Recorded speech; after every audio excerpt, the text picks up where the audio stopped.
folks, we'll let folks settle in. And I do want to remind everybody that we are recording this Bird Book Club for April. So know that it will be recorded. You'll be able to see it at a different time. So again, thanks for joining us, and let us know where you're joining us from. And I'll introduce myself. I'm Alicia King, and I am a volunteer with Environment for the Americas, and I am the host of the Environment for the Americas Bird Book Club. So I see, well, we've got Minnesota, Colorado, Utah, and with me tonight, in addition to our author, Tim Beatley, we have McGill, who joins us from Venezuela, and he is staff for Environment for the America. So he is the magic behind the camera, I guess. He's the magic behind the computer. So he's going to keep everything rolling for us. So as you settle in, get your book handy, let us know where you're joining us from. I see some Canada, Indianapolis, or Fishers, Indiana, close to Indianapolis, mild stomping ground, by the way. I got some Minnesota, Pennsylvania. So glad to have you. We have somebody from Guatemala, Albuquerque. And Tim, our author of the Bird Friendly City book that we're going to talk about this evening, is sitting in Santa Fe, New Mexico tonight, one of my favorite places to visit. All right, so we're going to go ahead and get started. And again, we are recording this session. Love for you to let us know where you're joining us from. And then I'm going to give a quick overview of Environment for the Americas, in case you're new to Environment for the Americas. So Environment for the Americas is a nonprofit organization, and we are committed to connecting people to nature and bird conservation. Through the work that we do, we lead global partnerships focused on bird conservation, protecting migratory bird species and their habitats across international borders. Our programs are really designed to not only engage people and those diverse audiences around the globe, but to nurture the next generation and hope that we have future conservationists through our education work, our outreach work, and creating meaningful opportunities to engage the youth around the globe. We focus, one of our main focuses and programs that we work on is World Migratory Bird Day. So we hope that you're looking at the calendar on our website to find an event close to you, or heck, if you want to travel far away from you. So Environment for the Americas is home of World Migratory Bird Day, and the conservation campaign that we lead every year is really crucial to helping reach multiple audiences. And you can learn more about World Migratory Bird Day by going to our website and going to migratorybirdday.org. We also do a lot of internship programs where we hire youth and people to do work, sometimes for a stipend, sometimes for not very much of a stipend. We partner with organizations, we partner with federal agencies as well as nonprofit organizations to try to, again, engage youth in conservation efforts. And it takes on a wide variety of opportunities for youth to really learn some skills and being able to navigate through the connections to begin stewardship and conservation careers. So we're very proud of the work that we do. And if you follow us, as I'm sure many of you do, follow us on Facebook, you'll see a lot of the work that our internship interns do during with our internship program. So visit our website, see how you can become connected with the cool things that are happening. And I just want to remind you all of our next Bird Book Club, not in May, but in June. So in May, we're hoping instead of going to the Bird Book Club, you'll go out to one of the fun festival bird celebration events happening for World Migratory Bird Day. So our next Bird Book Club is June 26th. We are going to have David Gessner as is our author, and he has written a book, The Book of Flacco, the world's most famous bird. So I am totally looking forward to learning more about that and seeing that. And for those of you that join us on a regular basis, and I really appreciate you guys putting in where you're joining us from. We've got somebody from Indonesia. But in my typical style, I really key in on things that I think our Bird Book Club folks are going to be interested in, and that I certainly am interested in. So tonight we're going to have a conversation with Tim about his book, The Bird Friendly City. And there are a lot of programs throughout the United States that really focus on getting people to think about bird-friendly cities. So Tim is a professor of sustainable communities at the School of Architecture at the University of Virginia, and he's taught there for over 30 years. He is interested in environmental planning and policy, which is incredibly important when it comes to thinking about how can we make our cities sustainable for birds and their conservation. And then he really thinks about coastal and natural hazard planning, environmental values, and exploring the biodiversity conservation issues. So I'm super excited to have Tim join us this evening. And folks, feel free to turn on your cameras if you'd like to be visible. We'd love to see your smiling faces. In the meanwhile, I am going to turn it over to Tim. Welcome, Tim, to the Environment for the Americas Bird Book Club. Thanks for joining us tonight. Thanks, Alicia. Thanks so much for that nice introduction. I'm going to go ahead and pull up my slides and share my screen. And so hopefully everyone can see the slides at this point. So I was going to start. Yes. We are seeing your slides. We're seeing them in your speaker view. There we go. Is that good? Okay. Perfect. Very good. So we were talking earlier. I hadn't quite been clear about the format of here, but as Alicia says, I am actually here in Santa Fe. I teach at the University of Virginia. This happens to be a sabbatical semester for me. So I'm here in New Mexico. It's been a wonderful couple of months. And I've been actually enjoying going to other people's book events, other authors, and there's a wonderful independent bookstore here in Santa Fe called Collected Works. And I was telling Alicia, I don't think that any of those book events involve slides. But I teach in a school of architecture and an urban planner, and we are very visual folks, and this is kind of how I teach. So I actually just turned on my little timer on my phone for 20 minutes. So I'm going to give you a few slides, not the whole slide deck, but I'll stop at that buzzer, and then Alicia and I will have a conversation. I know, Alicia, you've got some parts of the book that you've highlighted and questions to ask already. Great to see that there is, in fact, somebody here from Albuquerque. I'm not sure I'm going to get to them, but I have one or two Albuquerque slides, bosque, river slides, river forest slides. So I did want to kind of give a higher altitude perspective, and to start, just to mention something that in some ways is the bigger picture for me, and that has to do with how we connect to the environment, how we design and plan cities that incorporate nature, that care about nature, that care about non-human life. We are often using the word biophilic or biophilia, love of nature. We have something called the Biophilic Cities Network. You see a few slides here, or a few images here from that. Alicia mentioned it's always good to provide some resources. I'd love for you to take a look at our webpage, biophiliccities.org. We have 32 cities now around the world that are participating in our network as partner cities. several hundred organizations, several thousand individual members, and it's a lot of material, lots of information about what cities are doing.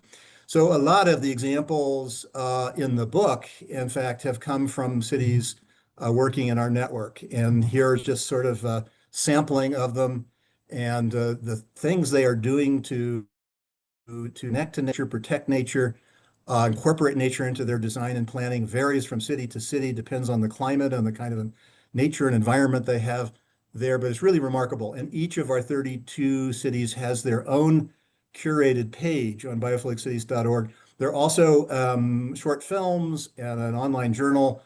So as I talk about some specific examples, will often be places to look for more information. But here is the book. Alicia kindly waved it. It's from 2020, and I'm happy to say has gotten some good attention. I think the time is right for us to think about what it means to be a bird-friendly city, a nice story and fast company. And I do think that as an urban planner, a city planner, the main argument is that we really have to think about how cities can be designed and planned with birds in mind and what these cities feel like, look like from the perspective of birds. So this book has now been translated to several different languages, and this is actually on the left, the translation, the Korean translation. And I show this in part because it's sort of an interesting way to think about the role of birds in cities. I didn't know, and nobody asked me. They sort of changed the title of the book, and the Korean translation is Birds Change the City. And I got to thinking about that, and it's really a wonderful title. It's a beautiful cover to the book, and apparently there are a lot of folks in South Korea that are really pushing the bird-friendly movement, bird safe city movement forward. But birds do change the city, and that's sort of one of the first places for me to start. The biophilic, this love of nature, this connection to the natural world, we argue that it is absolutely essential. It isn't something that can be optional. It's nature is necessary for us to lead happy, healthy, and meaningful lives. And when you begin to think about the kinds of nature we have in cities and the ability to sort of be immersed in a natural environment, birds play such a remarkable role. And we have a growing body of evidence actually about birds and bird song that shows that in the presence of birds and listening to bird song, our blood pressure goes down, our stress hormone levels go down, we're calmer, as with most kinds of nature, our cognitive performance improves, we are happier, we're even more generous in the presence of nature. And I'm often finding that I need to sort of summarize. It's very difficult to summarize what's become a very large body of literature, but all the things on the right are connected with contact with nature, and including seeing and hearing, experiencing birds in cities. So all those things. I mentioned in the presence of nature, we're more likely to be generous. We're more likely to think longer term. We're more likely to be creative. There's a good case to make that we are better human beings actually when we have nature around us, and better human beings when we have birds around us, I will say. We're often using the word flourishing as a word to sort of capture this larger meaning and purpose. It's not just the benefits and pleasure that we get from birds, but the deeper connection to nature, to each other, purpose and meaning are important as well.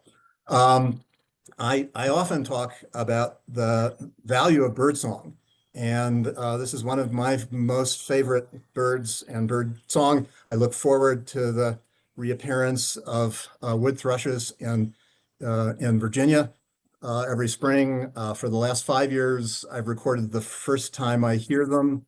They're magical songs. Unfortunately, I'm not there this year, so I don't know. They've been appearing a little bit earlier each year. Maybe climate change, but when I hear that wood thrush, I hope you can hear a little bit of it now.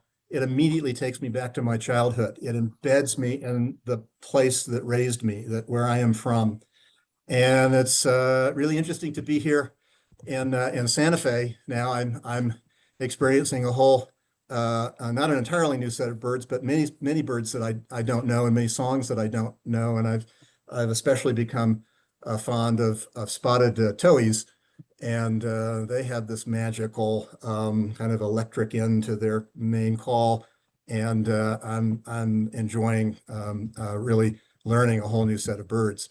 We know, though, that birds are facing huge challenges.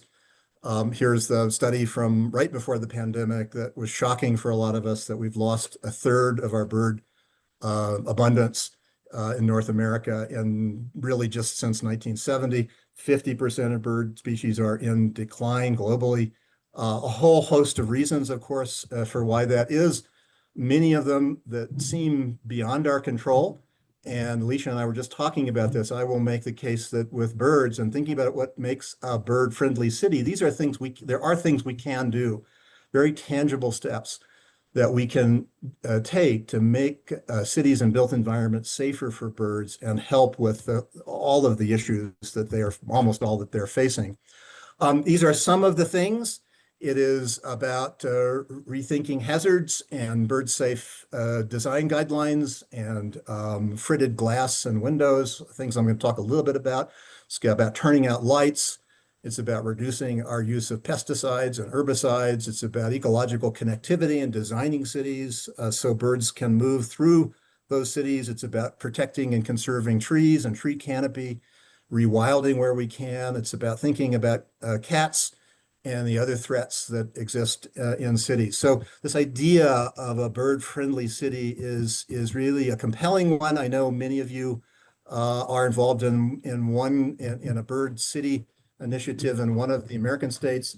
I have had the pleasure of actually serving on the International Advisory Committee for Nature Canada's Certified Bird-Friendly City program, and I want to give a shout out to them. It's a wonderful program. If you're looking for a systematic list of variables and factors and things that you might go into what a bird-friendly city is, this is a good place to start. So in the Nature Canada system, there are mandatory standards, things that all municipalities have to do.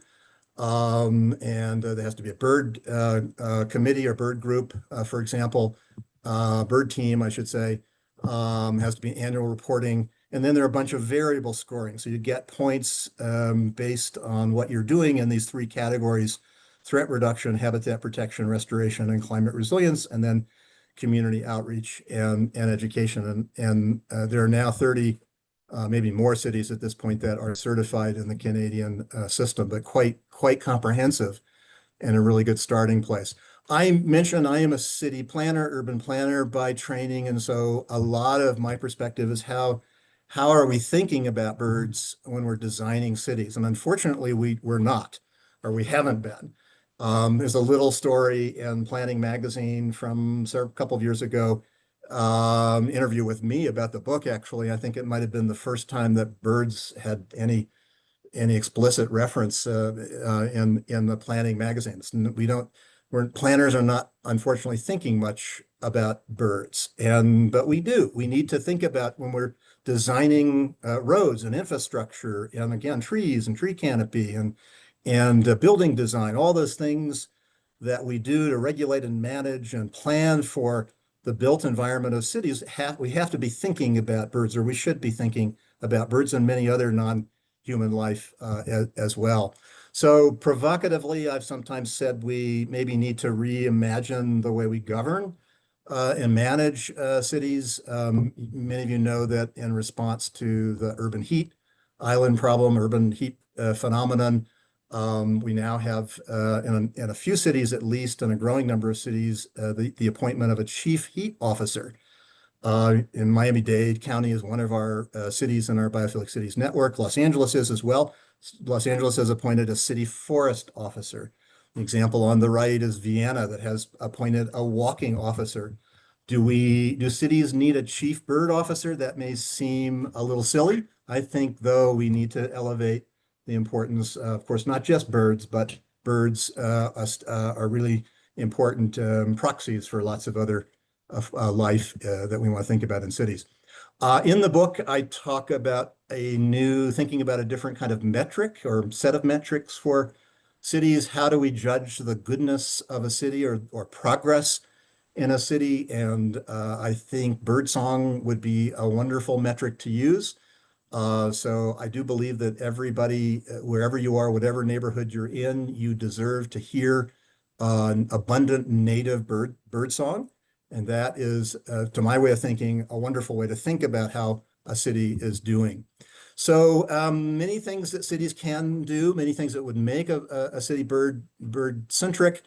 Education about birds, bringing birds into the classroom, into schools is one part of this. Here's Adam Batul. This is actually an image, I think, from the book. Adam is with Birds Georgia and is engaged in a lot of school-based bird programs in Atlanta. We actually have a short film on our film page on biophiliccities.org about Adam and his work. There are a lot of other wonderful stories of schools and school districts and school systems that have incorporated education about birds. Birds in My Neighborhood is a program, for example, in Chicago, run by the nonprofit Open Lands. I highly recommend that. So bird education is at 300 Chicago schools, reaching something like 12,000 elementary schools since it began. Examples like the Esperanza Elementary School in Los Angeles, another good example, a school where the kids are designing and planting native vegetation, bird-friendly vegetation, and then learning to identify birds and incorporating those birds into the curriculum. So you've got to think about education. In the Canadian bird-friendly certification system, there are points that you can get as a city for the number of businesses you have that are bird-friendly businesses. I'm calling them bird-centric businesses here. Open discussion about what constitutes a bird-friendly business. I know there has been a recent webinar about the Smithsonian certified bird-friendly coffee businesses that might sell bird-friendly coffee, but it could be other kinds of things. It could be a business that is doing things in the community to help plant bird-friendly gardens and pollinator gardens. And I hear a couple of examples, or an example on the left here about beer, which in London, Ontario, one of the certified Canadian bird-friendly cities, they've had this interesting, it's a microbrewery actually that has been enlisting local artists, in this case to highlight their official bird, city bird, which is a northern cardinal, and it's now on this northern cardinal beer. So kind of an open question: what constitutes a bird-friendly business? But in the Nature Canada system, you get more points depending on the size of the community. You have to have a certain number of bird-friendly businesses. I've had the great pleasure, thanks to this book, of talking to a lot of bird groups. And for me, it's a really important observation that the birding community, bird groups, there's so many different kinds of groups. Some of them are Audubon or Bird Alliance now connected groups, but many that aren't. And this is just one example of the New River Valley Bird Club based in Blacksburg in my home state of Virginia.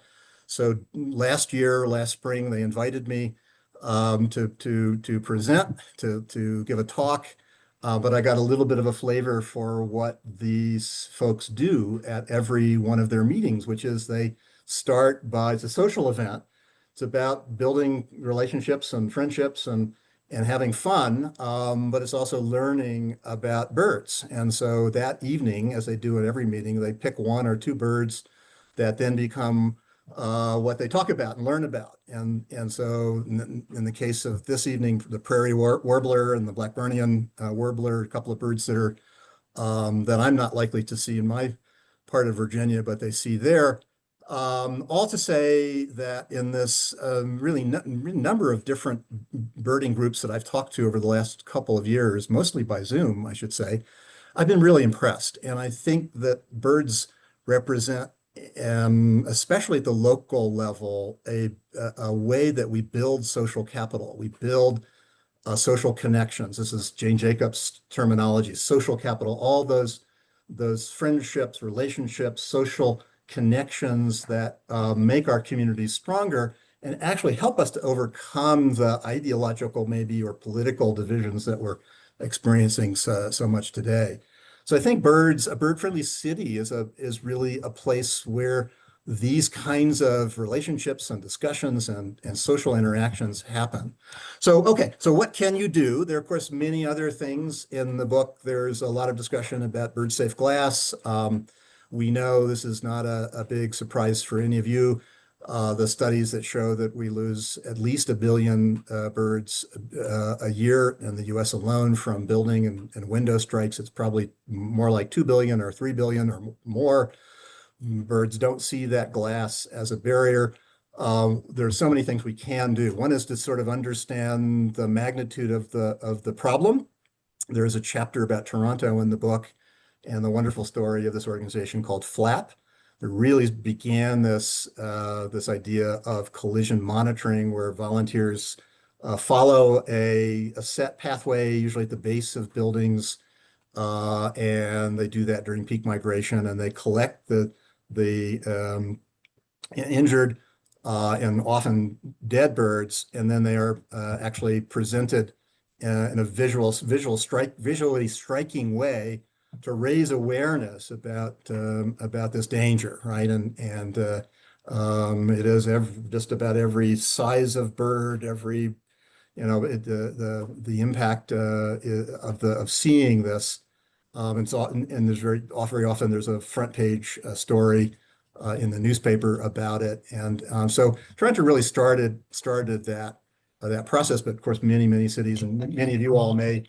There goes my alarm. I haven't gotten very far in my slides.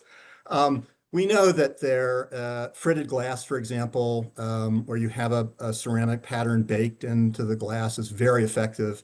Birds see it, particularly at the pattern of 2 inches by 2 inches or 5 centimeters by 5 centimeters or greater. That is the density they see. Wonderful examples of the effectiveness of bird-safe glass. The Jacob Javits Center in New York retrofitted the entire glass, an entire retrofit of this building reduced by more than 90% the mortality from bird strikes. And by the way, saved energy and reduced, and at the same time, reduced the carbon footprint of this building. So lots of examples from around North America. Here's my point about 5 centimeters by 5 centimeters. Doesn't have to be super expensive. One of the challenges we have, of course, is retrofitting existing windows. This is the Discovery Center in Philadelphia, where they have, using a sort of makeshift paracord system for about $12 per window, have been able to create a very effective deterrence there. We have a short film I'd love for you to watch about the Frick Environmental Center in Pittsburgh. A really interesting story of the high school kids who helped to design and install a paracord system on a particularly dangerous part of this building. So here, a few places I say watch the film. So a lot of other things we could be doing. This is feather-friendly film on the left, a series of dots that we're have installed at our own building, architecture school building, and the students actually have been doing artwork as a way of making those windows visible. Michael Mazur, the founder of FLAP in Toronto, likes to say that making facades more bird-friendly will lead to more interesting architecture. And I think he's right in designs like this Toronto Metropolitan Student Center. We have a short film about the Interface Carpet Company's headquarters in Atlanta, where they've installed this remarkable set of this polyester sheathing that is in the form of an East Coast forest. It's something that makes the glass visible to birds. The good news is that we see a trend in the adoption of mandatory bird-safe design standards. Local Law 15 in New York City is the best example of this, mandating bird-safe materials for the first 75 feet. And also, in the case of the Jacob Javits, the installation of a green roof on the top of that that building that's turned out to be important bird nesting habitat. So I'm going to just quickly, I want to just mention that there's so many ways that we can be designing buildings that are bird safe, and it's bird glass, and it's reducing the danger of buildings, but we also can incorporate a lot of natural elements, natural vegetation, the green roof, that makes these buildings actually help contributes to providing habitat for these birds. So in the book, there are a number of examples. One example in the UK, there's a chapter about swifts, and this wonderful story of a wildlife-friendly development. Actually, the largest builder in the UK now is designing every project to be wildlife-friendly, including birds. So those little circles are places where there are swift boxes or these swift bricks actually that are designed as nesting habitat, and they just simply fit into the bricking pattern. And what's really interesting is we talk to folks in this neighborhood, and a lot of prospective residents actually want to buy a unit that has the swift habitat in the facade. So a lot of other resources and material and lots of stories about different buildings. The Kampong Admiralty, there's a chapter in the book about Singapore, and Singapore has a wonderful story of how they're incorporating nature in the vertical spaces of tall buildings. We're working on a film right now about Kampong Admiralty that'll be done soon. There's 600 trees on the rooftop, this sort of cascading roof. So if you're a bird looking down, it doesn't even look like a building. So I've mentioned lighting here. I'm going to go a little faster. We have a number of cities that have voluntary lights out programs.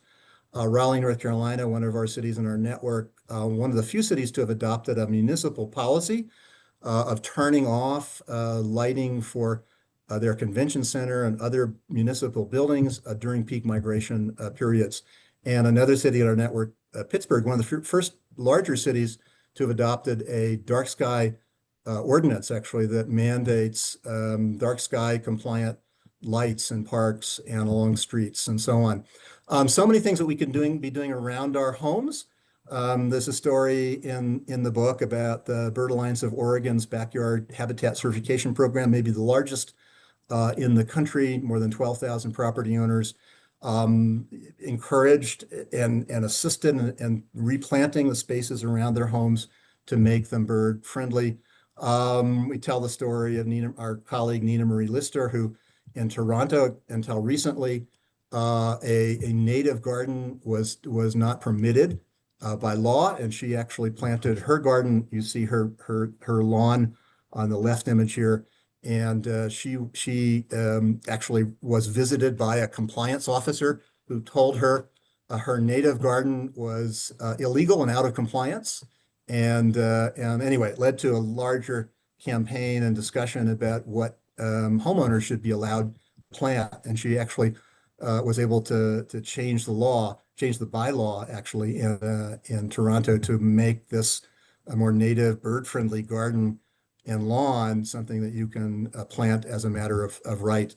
And so we can also subsidize the installation or the planting of native gardens and bird-friendly habitats. And this is an interesting story. There's a whole chapter about burrowing owls in the book, mostly about Phoenix, which is really cool. This is actually a really interesting story from Marco Island in Florida, where they actually provide an annual subsidy to homeowners who allow families of nesting burrowing owls on to occupy a portion of their lawn.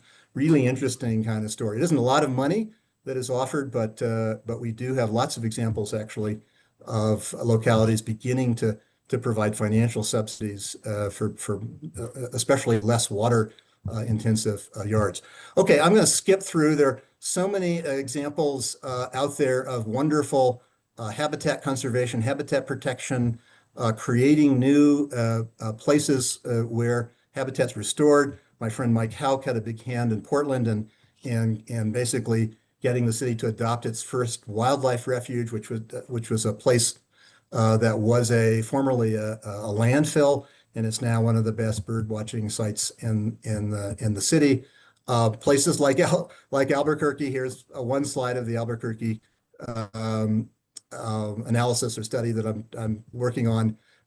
This Candelaria Nature Preserve is a really interesting example of how to show what might be possible in converting the way we grow food, creating more wildlife-friendly farming, fallowed fields at certain times of the year that benefit birds, creating places where wet can begin to form for birds and so on. So I'm going to quickly move on. I wanted to just throw out a couple of additional ideas. I had a few slides about trees and tree protection, and I do think that we won't have birds in cities without trees and forests, and so every bird-friendly city needs a strong um, tree protection ordinance. I'm skipping over wonderful stories of tiny forests, the Miyawaki forests that we're seeing, intensively planted small forests in cities. This is one in the Netherlands. I did want to get to just mentioning cats, and here I think I'll just say a few words and then I'll stop, Alicia. There is a chapter on cats. We know that it's even an even greater threat in terms of the mortality. They are amazing predators, and this is actually my cat, and she's wearing a rainbow collar. It is, of course, controversial. You start to talk with people who love cats, but many of us love birds and cats, and kind of getting cat and bird lovers together is part of what we need to be doing. There are a number of things, tangible things we can do, keeping your cat inside. One of the things I've learned from being on this advisory committee for Nature Canada is that almost every Canadian locality has a no roam bylaw, which basically mandates or prohibits free range or free roaming cats. That's something that is not common, of course, in American cities, but could be. And there are lots of other things that we can do. This is one creative idea back to London, Ontario. They have a whole page, a whole resource page about cats. And one of the really creative ideas is how you might be able to send a friendly letter to the owner of that cat that you see roaming. And by inserting a little note that has a QR code that takes you to this letter, that's one way to engage your neighbor in having a conversation about cats and keeping those cats inside or keeping them on a leash, or other things that we can do. We know, by the way, that making room for other forms of life like coyotes. We have a new film about the Atlanta Coyote Project, which is quite wonderful. Many of us appreciate the wildness of coyotes and having them nearby, and they do many things for us. One of the things we know from the research is that in those communities where there are coyotes, cats tend to reduce their range. They don't go as far and they don't have as much impact on birds. So that's a positive outcome. The final thing I'll say, and then I'll stop, and we'll have more of a discussion, is we have a short film about catios, and I don't know if anybody in the audience has installed a catio, built a catio, a cat patio, or a cat enclosure. Basically, this idea of giving your cat the ability to be outside, but also protecting birds at the same time. So this is a 5 or 7 minute film that we made about the annual catio tour in Portland, Oregon. So this is a wonderful example, actually, of how bird lovers and cat lovers can come together. It's a partnership between the Bird Alliance of Oregon and the Feral Cats Coalition of Oregon. And so it's like a garden tour. So you buy a ticket, and that entitles you to visit the 10 catios that are on display that year. So you go and see, and there are all kinds of different designs and different sizes of catios, and on how much money you want to spend. And anyway, it's a wonderful sort of way of raising awareness and creative thinking about catios. So watch the film. All right, Alicia, I'm going to stop. I've gone way too long at this point. And so I'm going to stop sharing. And I haven't been able to look at the chat box at all. So Oh I'm my sure gosh, we got lots of some chat going on. good comments and questions. So So let me go with a few questions and just some general comments that have come up. But Good. I have to say I love the party tour idea of the cat patios. And imagine if you get the bird friendly label, beer and wine, and Right. There you know, go. Connect I those. mean, we could have some fun with that one. That's And right. I will share with all of you that Susan Bonfield, the executive director of Environment for the Americas, has a catio. She does. She's in Boulder, Colorado, and it is really amazing. And so when I hang out with her, when I go into town, her cats are incredibly happy, and they go in and out of a window into this catio and hang out, and they're incredibly happy. And Yeah. so a couple things that came up, Tim, and Okay. lots of comments about people who are doing really great things related to homeowners. One of the earlier, and then there's of course a Go Canada. My husband's Canadian, so go Good. Canada. But the question from, let's see, where am I now? I'm trying to keep track of all of these. So Amy Perry was asking, and you address a little bit of this in your book. And for those of you, I was explaining to Tim earlier that not everybody always reads the book prior to coming into the Bird Book Club. Yeah. And so just based on the comments that I'm seeing and the questions that I'm seeing, this is a fabulous reference book for that will help address some of the things that you all are talking about in the chat. And then also I put into the chat the resources that Tim mentioned. So every time he said, oh, you should go and do our film, Great. that's in the chat so that it's an easy click for you to click onto the Okay. he talked about. That's great. So some of these 25 messages are from you. That's wonderful. Yeah, some of them are from me. Great. But so Amy was asking, which I think is something that we think about, as we think about the issues that you brought up and that you shared with us in your slide and that you've shared with us in your book. How she asks, how do we dangle awards, or are there awards or things that we can dangle in front of our mayors or in front of developers? Yeah. How do we motivate city mayors and decision makers and folks to be more bird friendly? And Tim, Yeah. you have a chapter about the owls, the burrowing owls in Phoenix, and you mentioned the ones in Florida. And when I lived in Florida and I worked at a nature center down there, and when they were newly developed, there were a lot of laws that made it impossible for developers to go in and get rid of the owls. Yeah. And so the communities got together and made a big deal out of how bird friendly, how burrowing owl Yeah. friendly their neighbor, and they were proud of it. Right. And whole areas where they would, partition it off, and you weren't allowed to do anything, with those owls. So what are Yeah. your thoughts, Tim, as far as the Yeah. awards? Right. I think it's a great question, and I would say that awards are a wonderful thing to do. I mentioned Singapore and the Kampong Admiralty and all the vertical greening things, and they have a Skyrise Greening Award actually that they give out in parks and National Parks Board in Singapore. And it has become a coveted award. It's not so much in that example about a mayor or a political person, but it's more about a developer. It's more about kind of pride of building and a friendly competition between and among developers and architects actually to see which one now can design the most wildlife friendly and greenest building. But I think the important point is that that's a positive reinforcement. I believe there are kind of multiple things that we ought to be doing at once.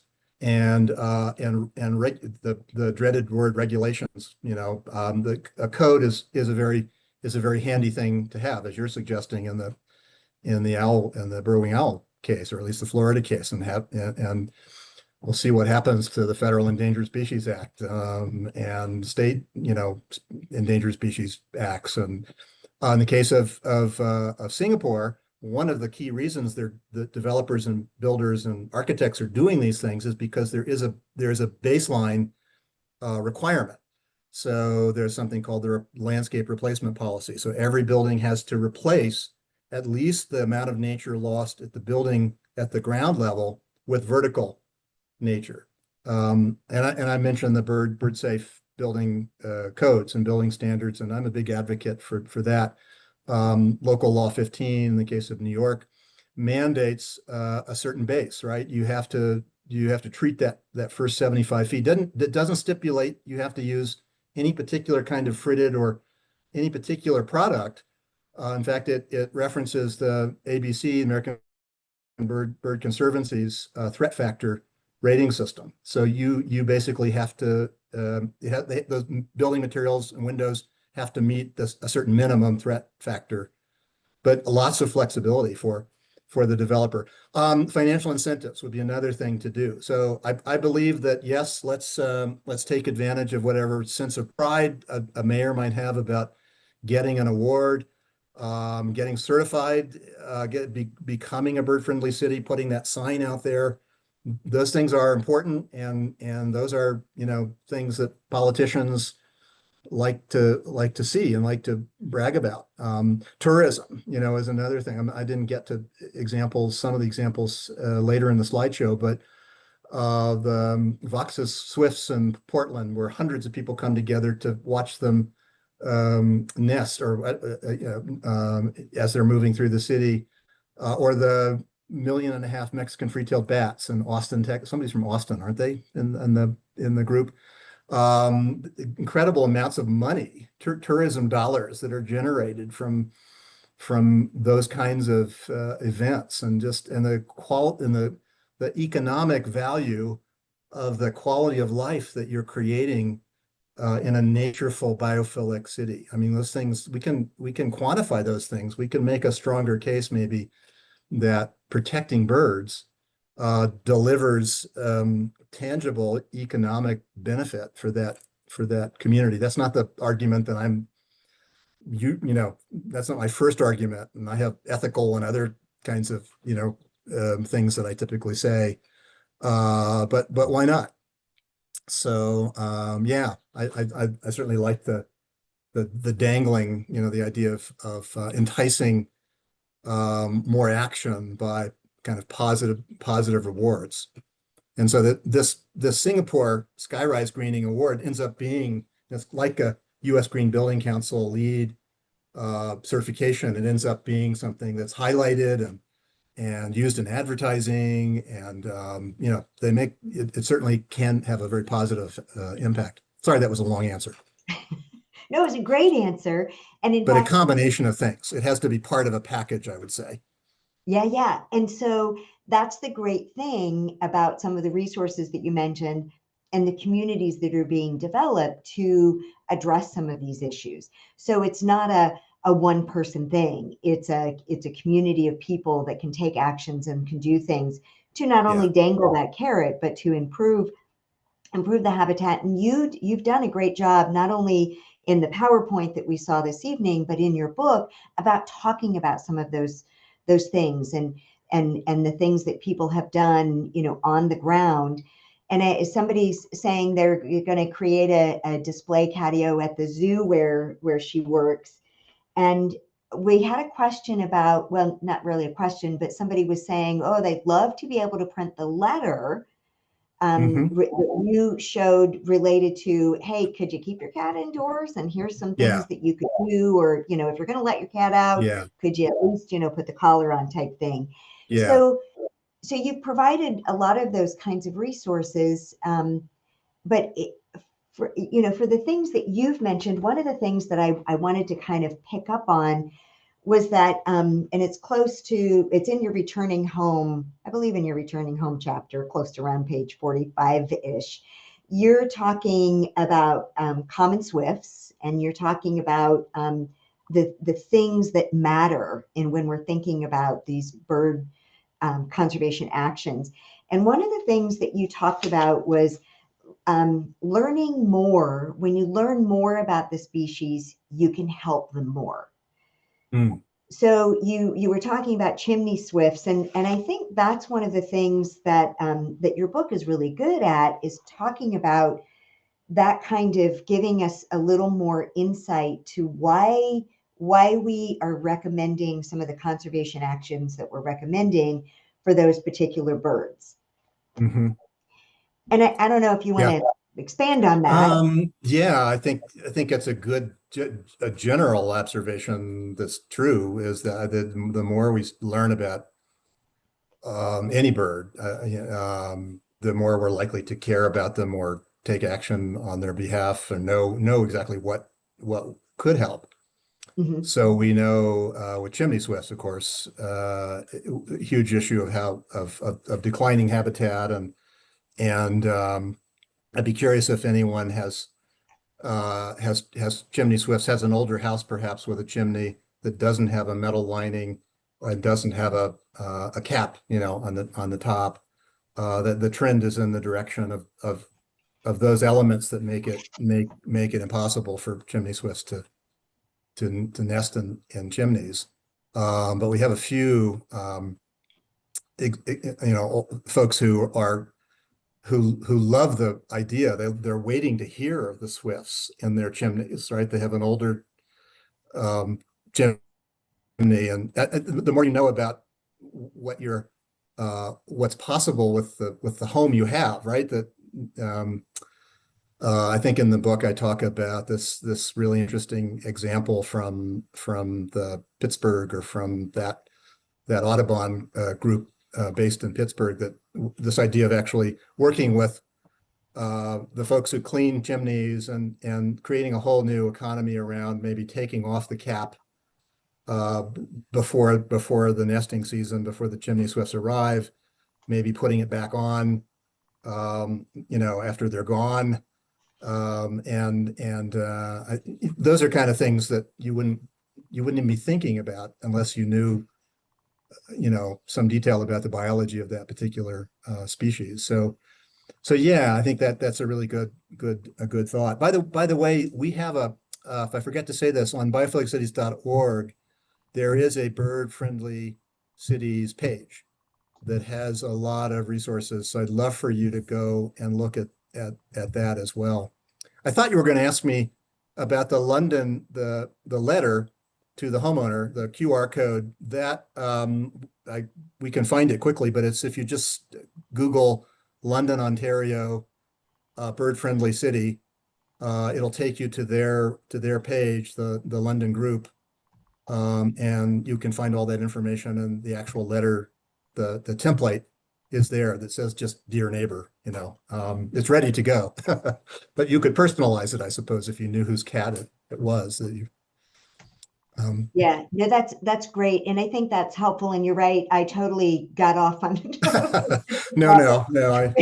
when I was, because I think those, obviously all of you who have joined our Bird Book Club for this month and visit these websites and just judging by some of the chatting that's going on, you're into this, and being able to encourage folks to get together and to write letters. And so a couple people have put, Yeah, money's the answer. Our government needs more public demand. And so you all could host a fun party in your house. And yeah, here I'm going back to the beer and wine. Pete Dunn was one of our guests not too long ago when we were talking about his book, and he happens to live near a winery. And so on a daily basis, he walks through the winery and counts the birds and then, yeah, gets a bottle of wine and comes home and enjoys it. So, I mean, however you guys want to do it, you could invite people for coffee or tea or whatever yeah, and talk about what yeah, are some of the ways that we can really get people, hanging out related to this. And yeah, so, yeah. Tim, you've got lots of people are, talking about, oh, so Heidi is saying the letter template is not working in the site. She just Oh checked. no. Okay. So If we can probably find it, or if it's not working, let me explore. We can certainly reach out to the London, Ontario folks. And I don't think they would mind. I have a copy I can share. I don't think I can really put it in the chat box at the moment, but we can share it later. Is there a way to communicate the We group do here? certainly, we could put this on Facebook. We could do several things. I did find a letter to do Yeah, Tim. this is not the only example of that, I Yeah, think, and I would maybe be well, one thing we can do, Alicia, is share my slides, right? I guess if we can put the slides somewhere, you can actually read the letter.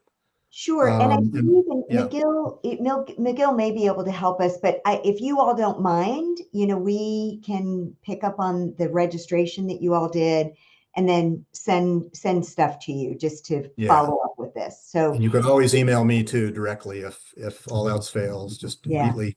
I didn't get to my final slide, which is my email address, beatley@virginia.edu. So please reach out to me.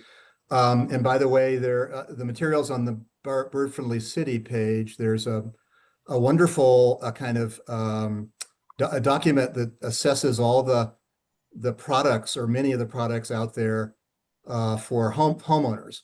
So I'm forgetting the passionate birder who sent this to me. It's on the page. I gave a presentation just a couple of years ago now where I maybe emphasized a little too much the bird strike in tall buildings. And he emailed me later and was absolutely right that I hadn't really made a point of saying that there are just as many or 40% or something of bird mortality, bird strike deaths from building strikes are from low rise, single family homes, right? And this particular guy had gotten into this because his glass door on his single family home, he saw a bird, he literally watched a bird die, and he committed to basically researching all the products that were out there, and some of the things I've talked about today, paracords, and so he's basically been hosting. It's almost like nobody knows what a Tupperware party is anymore, but kind of, he hosts neighborhood events where he invites people over to his house to look at the stuff, the samples of things that he has. So this report is really quite good, and it's on our Biophilic Cities.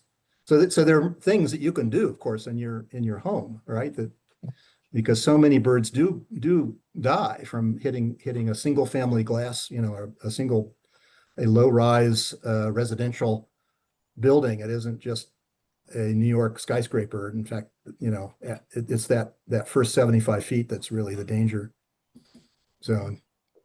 So, Well, there certainly are so many things that we can do individually in our own homes, in our neighborhoods and communities, and farther.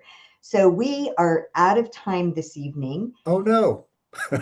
I know it just goes so quickly, and I'm trying to make this not blurry, but I highly recommend hanging out with Tim through his book.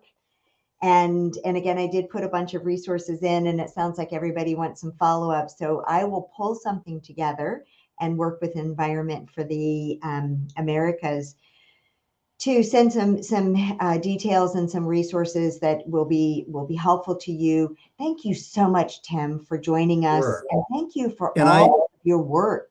well, thank you. No, thanks to everybody out there. You're all doing wonderful things. And I did forget, I passed over that. There was a first slide with a picture of the book. And there is Island Press does give you a 15%, I think it is, discount if you use a certain code. And now I'm realizing I have to go back to look for what that code is. But So we'll if you include it with our follow up email. yeah, and I could even probably find it right this minute. Why don't I? Oh, okay. Hold on one second, and it is actually the discount code is bird dash friendly. So all capitals. Oh, it's good for 20% off if you buy the book through Island Press. Um, not to give not to pitch my book at the end like that, but I'm sorry. No, no, that's my job, Um, Tim. I'm supposed to pitch your yeah, book. no, that's right. Thank you. But thanks to all the things you all are doing, it's back to that one of those early points about just the community activism and the passion around birds, and somebody mentioned letter writing, and that I mean that you being active at that local government level asking candidates, city council and mayoral candidates about these things, right? Are really good, and advocating for them would be really powerful things that you can do.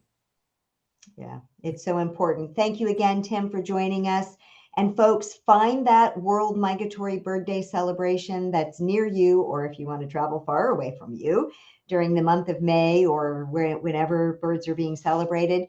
And we will see you at the next Environment for the Americas Bird Book Club in June. Thanks so much, everybody. Have a great evening. Thank you. Bye.